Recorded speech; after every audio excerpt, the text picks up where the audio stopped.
வணக்கம் நேர்களே, இன்னைக்கு நாம பார்க்கக்கூடிய சிறப்பு பதிவு செவ்வாய் பெயர்ச்சி. செவ்வாய் பகவான் தன்னுடைய ஆட்சி வீடான அந்த விருச்சிக ராசியில இருந்து தனு ராசிக்கு டிசம்பர் மாதம் 8ஆம் தேதி பெயர்ச்சியாக போறார். இந்த டிசம்பர் மாதம் பெயர்ச்சியாகக்கூடிய அந்த செவ்வாய் ஜனவரி மாதம் 16ஆம் தேதி வரைக்கும் அந்த தனு ராசியிலேயே இருக்க போறார். இதனால இந்த மகர ராசி என்பர்களுக்கு கிடைக்கக்கூடிய பலன்களை பற்றி பார்க்க போறோம். இந்த மகர ராசி என்பர்களுக்கு செவ்வாய் பகவான் விரயஸ்தானமாகப்பட்ட அந்த 12ஆம் இடத்திற்கு பெயர்ச்சியாகி வர்றார்.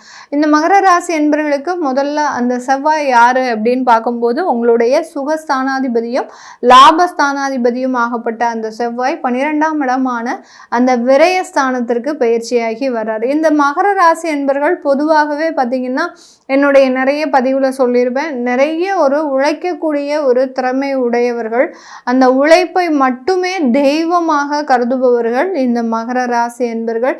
அந்த உழைப்பை விட இவர்களுக்கு வேற எந்த விதமான ஒரு வாழ்க்கையுமே தேவைப்படாது. திருமண வாழ்க்கையோ அல்லது பார்த்தீங்கன்னா அந்த குழந்தைகளுக்கு சில விஷயங்களை செய்யணும், இந்த மாதிரியான விஷயத்துல பெரிய அளவுக்கு நாட்டமே இருக்காது. குடும்ப வாழ்க்கையில பெரிய அளவுக்கு ஈடுபாடு இல்லாத ஒரு நபர்கள் அப்படின்னு கேட்டிங்கன்னா நம்ம மகர ராசி என்பர்கள் தான்.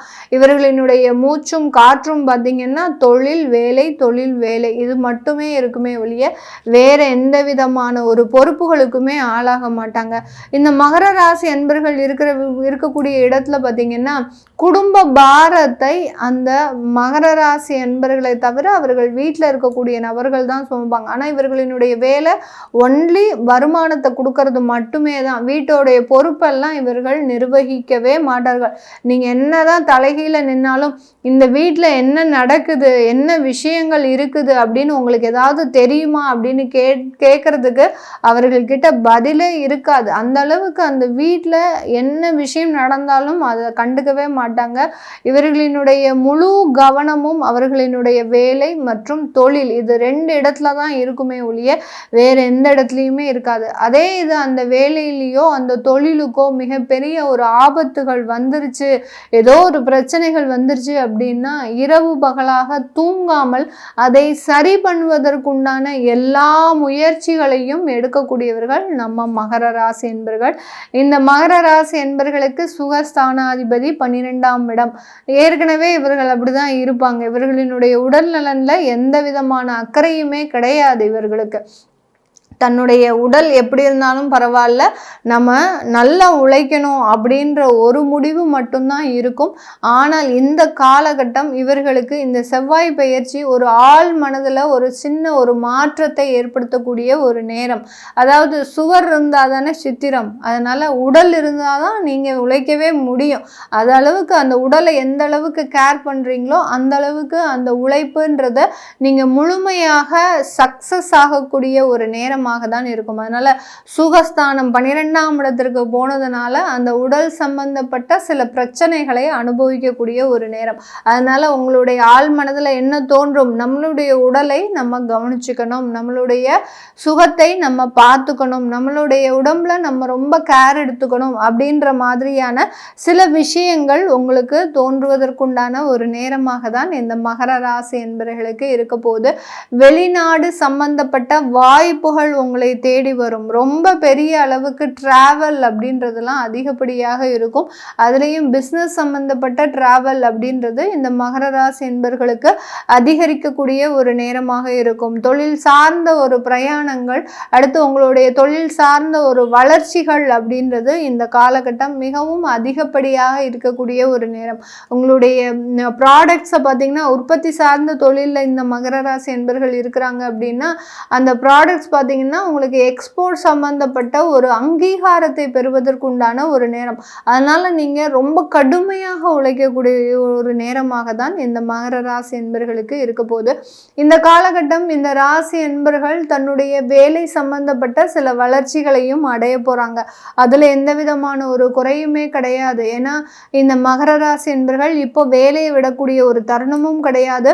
அந்த வேலையில எந்த விதமான ஒரு பாதிப்பையும் அனுபவிக்கக்கூடிய ஒரு அமைப்பும் இல்லை. அதனால வேலை பார்க்குறவங்களுக்கு உங்களுக்கு வேலை ரீதியான ஒரு நல்ல வளர்ச்சிகளும், யாராவது வேலை இடமாற்றம் செய்யணும் அப்படின்னு நினைக்கிறவங்க உங்களுக்குள்ளேயே, அதாவது நீங்கள் வேலை பார்க்கக்கூடிய அலுவலகத்திலேயே ஒரு அதாவது இன்டர்னல் டிபார்ட்மெண்ட் மாற்றிக்கோங்க. இன்டர்னல் டிரான்ஸ்ஃபர் அப்படின்றது செஞ்சுக்கிட்டீங்க அப்படின்னா உங்களுக்கு ஒரு நல்ல ஒரு சேஞ்சஸை கொடுக்கக்கூடிய ஒரு அமைப்பாக தான் இருக்கும். ஏன்னா சில மகர ராசி என்பவர்களுக்கு அவர்களினுடைய தசாபுத்தி மோசமாக இருந்தது அப்படின்னா இந்த மாதிரியாக வேலை பாதிப்புகள் வரும். மேடம் எனக்கு அந்த அலுவலகத்தில் வேலை செய்யவே பிடிக்கல, எனக்கு மிகப்பெரிய ஒரு மன உளைச்சல்ல இருக்கிறேன், நீங்கள் வேற இப்போ வேலை விடக்கூடாதுன்னு சொல்கிறீங்களே, நான் வேலை விடணும்னு நல்ல முடிவு பண்ணி வச்சிருக்கிறேன் அப்படின்றவங்க இந்த மாதிரியான அந்த தசாபுத்தியின் மாற்றங்கள்னால இந்த மாதிரியாகலாம் முடிவெடுக்கிறதுக்கு அமைப்புகள் இருக்குது. அதனால வேலை மாற்றம் செய்யணும்னு நினைக்கிறவங்க அவசரப்பட்டு அந்த இடத்துல இருந்து வெளியில வராம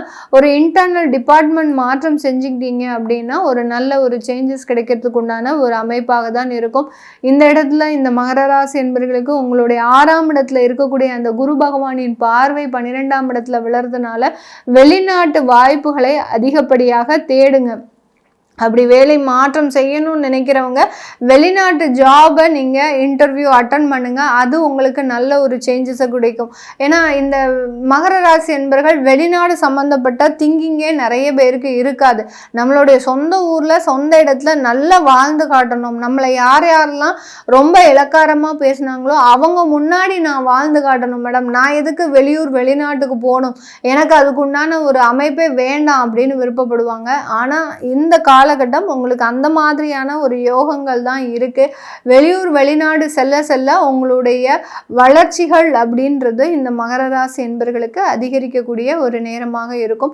திருமண வாழ்க்கையில எந்த மாதிரியான ஒரு மாற்றங்கள் இருக்கும் அப்படின்னா குழந்தை சார்ந்த ஒரு விஷயங்கள்ல நீங்க ஒரு ட்ரீட்மெண்ட் எடுக்கிறதுக்கு உண்டான ஒரு நேரம், இல்லை அந்த குழந்தைகளுக்கே பார்த்தீங்கன்னா ஏதாவது ஒரு தொந்தரவுகள் அதிகப்படியாக வந்திருக்கும், அதனால ஹாஸ்பிட்டல் செலவு இல்லை ஏதோ ஒரு ஃபீவர் சார்ந்த பிரச்சனைகள் இதெல்லாம் அதிகரிக்கக்கூடிய ஒரு நேரமாக இருக்கும். அதனால குழந்தைகள்னால கொஞ்சம் மன நிம்மதியை இழக்கக்கூடிய ஒரு தருணமாக தான் இந்த மகர ராசி என்பவர்களுக்கு இருக்கும். இந்த காலகட்டம் இந்த மகர ராசி என்பவர்கள் நீங்க வழிபட வேண்டிய ஒரு தெய்வம் அப்படின்னு கேட்டீங்கன்னா உங்களுக்கு 12ஆம் இடத்துல அந்த செவ்வாய் பயிற்சியாகி வர்றதுனால மகாகாளியை வழிபாடு பண்ணணும். கீழே கமெண்ட் பாக்ஸில் குழந்தைகளுக்கு ஏதாவது சில பிரச்சனைகள் இருக்குது, அதாவது உங்களுடைய குழந்தைகளுக்கு ஏதோ ஒரு உடல் ரீதியான தொந்தரவுகள் இருக்கலாம், இல்லை மகர ராசி என்பவர்களினுடைய குழந்தைகள் காதல் சம்பந்தப்பட்ட சில பிரச்சனைகளில் மாட்டிட்டு இருந்திருக்கலாம், இந்த மாதிரியாக ஏதோ ஒரு குழந்தை ரீதியான பிரச்சனைகள் இருக்குது அப்படின்றவங்க கீழே கமெண்ட் பாக்ஸில் மகாகாளி துணை அப்படின்றத நீங்கள் கமெண்ட் பண்ணுங்க.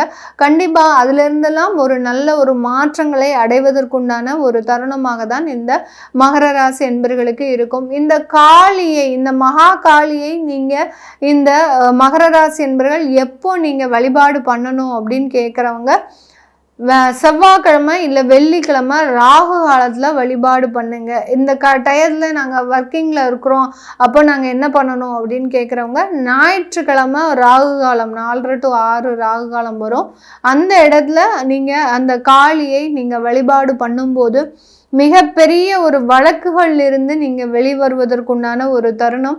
கொஞ்சம் செலவு அதிகமானாலும் கூட அந்த இடத்துல இருந்து நீங்கள் நிவர்த்தி ஆகி வெளியில் வரணும், அதுதான் உங்களுடைய மெயின் தாட்டாக இருக்கும். அதனால் வம்பு வழக்குகள், தேவையில்லாத கடன் பிரச்சனைகள், இதில் இருந்தெல்லாம் வெளியில் வர்றதுக்கு நீங்கள் கீழே கமெண்ட் பாக்ஸில் மகாகாளி துணை அப்படின்னு போட்டு செவ்வாய் இல்லை ஞாயிற்றுக்கிழமை ராகு காலத்தில் பிரார்த்தனை பண்ணி வழிபாடு பண்ணுங்க. ஒரு நிறைய மாற்றங்கள் வரக்கூடிய ஒரு நேரமாக தான் இருக்க போகுது. இது எல்லாமே நம்ம கோச்சார நிலவரப்படி பலன்களை கணிச்சு சொல்லியிருக்கிறோம். உங்களுடைய சுய ஜாதக திசா புத்தி பலன்களை பார்க்கணும் விருப்பப்படுறவங்க கீழே இருக்கிற நம்பருக்கு வாட்ஸ்அப்பில் அப்பாயின்மெண்ட் வாங்கிக்கிட்டு நீங்கள் கன்சல்ட் பண்ணிக்கலாம். உங்களுடைய குழந்தைகளுக்கு ஜாதகம் எழுதணும், நியூமராலஜி படி பெயர் வைக்கணும்னு நினைக்கிறவங்களும் கீழே இருக்கிற நம்பருக்கு வாட்ஸ்அப்பில் நீங்கள் மெசேஜ் அனுப்புங்க, அதற்குண்டான பதில்கள் தெரிய வரும். உங்களிடமிருந்து விடைபெறுவது உங்கள் ஆஸ்ட்ரோ பூர்ணா. நன்றி, வணக்கம்.